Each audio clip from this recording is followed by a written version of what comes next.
Hello friends, இன்றைக்கி நம்ம வந்து நம்ம சேனலில் கத்திரிக்காய் போட்டு காரக்குழம்பு எப்படி வைக்கிறதுன்னு பார்க்கலாம்.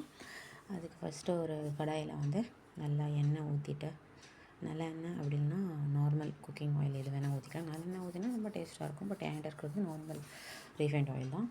அதை எடுத்து ஊற்றிட்டு அதில் வந்து நான் வந்து கடுகு நல்லா பொரிஞ்சதுக்கப்புறம் கொஞ்சமாக வெந்தயம் போட்டிருக்கேன். 2-3 பீஸ் எல்லாம் ரொம்ப கசக்கும். கொஞ்சமாக வெந்தயம் போட்டுக்கோங்க. போட்டுட்டு அதில் வந்து கருவேப்பிலை, அதுக்கப்புறம் கருவேப்பிலை நல்லா அது ஃப்ரை ஆனதுக்கப்புறம் நான் வந்து வெங்காயம் 2 வெங்காயம் கட் பண்ணி வச்சுருக்கேன். அதை வந்து அதில் போட்டு நல்லா வதக்கிக்கோங்க.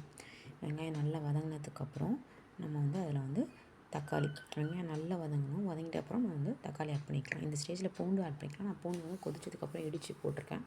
நீங்கள் இப்போயும் வந்து பூண்டு வேணால் ஆட் பண்ணிக்கலாம். நல்லா இப்போது பூண்டு ஆட் பண்ணிட்டு தக்காளி ஆட் பண்ணிக்கலாம். நான் பூண்டு வந்து லாஸ்ட்டாக ஆட் பண்ணியிருப்பேன். இது வந்து நான் தக்காளி போட்டு நல்லா வதக்கிடுவேன். தக்காளி போட்ட உடனே எப்பவுமே சால்ட்டு போட்டுருவேன். சால்ட்டு போட்டாங்கன்னா அந்த தக்காளி வந்து சீக்கிரமாக வந்து குக் ஆயிரும், வதங்கிடும்ன்ட்டு.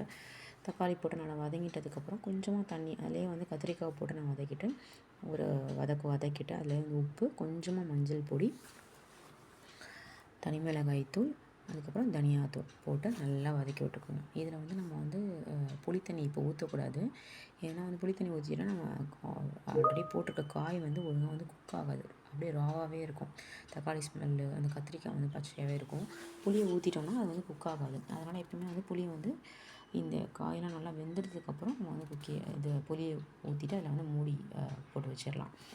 இப்போ நான் வந்து நல்லா இந்த மிளகாத்தூள் போட்டு ஒரு கருப்பட்டி கொஞ்சமாக தண்ணி ஊற்றி அதை வந்து நல்லா மூடி போட்டு குக்காக விட்டுருவேன். நல்லா தக்காளி, அதுக்கப்புறம் இந்த கத்திரிக்காய் எல்லாம் வந்து இந்த மசாலாவோட சேர்ந்து மிக்ஸ் ஆகி காரமாக நல்லா ஸ்பைஸியாக இருக்கும். இப்போ வேணால் நீங்கள் பூண்டு எடுத்து அதில் இடித்து போட்டுக்கலாம். நான் வந்து பூண்டு இப்போ போட்டிருப்பேன். நீங்கள் வதக்கும் போது கூட போட்டுக்கலாம். ஆனால் இதுவும் ஸ்மெல் வரும், நல்லா பூண்டு ஸ்மெல். இப்போ இந்த ரா ஸ்மெல்லாம் போய்ட்டு நீங்கள் தக்காளியை தொட்டு பார்க்கலாம். தக்காளி வந்து நல்லா வெந்திருக்கும். அப்புறம் வந்து கத்திரிக்காயும் நல்லா வெந்திருக்கும். இந்த ஸ்டேஜில் வந்து புளியை கரைச்சி வச்சுருக்கேன் கொஞ்சமாக. ஏன்னா தக்காளி நான் 2 ஆட் பண்ணியிருக்கேன். இதில் வந்து கொஞ்சமாக புளியை ஆட் பண்ணிவிட்டு புளி தண்ணியை வந்து மிக்ஸ் பண்ணி நல்லா விட்டுக்குங்க. இப்போ வந்து கொத்தமல்லி போட்டு நல்லா அந்த பேனை வந்து மூடி போட்டு வச்சுருங்க. நல்லா வந்து குழம்பு வந்து கொதித்து வரும், நல்லா டேஸ்டியாக. இதை வந்து நீங்கள் ரைஸ்க்கு தொட்டு சாப்பிட்லாம், தோசைக்கு, எல்லாமே சூப்பராக இருக்கும். நீங்கள் இதை ட்ரை பண்ணிவிட்டு எனக்கு வந்து ரெசிபி எப்படி இருந்துச்சுன்னு சொல்லுங்கள். இதை நீங்கள் நல்லெண்ணெயில் பண்ணிங்கன்னா இன்னும் ரொம்ப டேஸ்ட்டாக அதிகமாக இருக்கும்.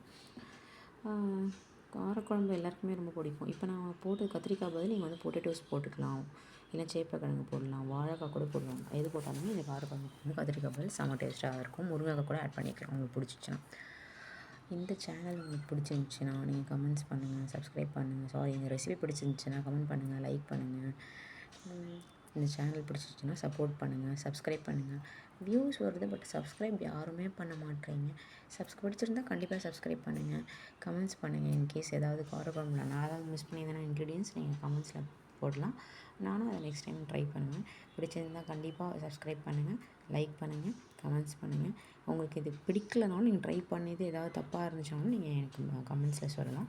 நான் வந்து நெக்ஸ்ட் டைம் அதை வந்து கரெக்ட் பண்ணி உங்களுக்கு குக் பண்ணி காமிப்பேன். தேங்க்யூ ஸோ மச் ஃபார் வாட்சிங். சப்ஸ்கிரைப் பண்ணுங்கள். தேங்க்யூ கைஸ், பாய்.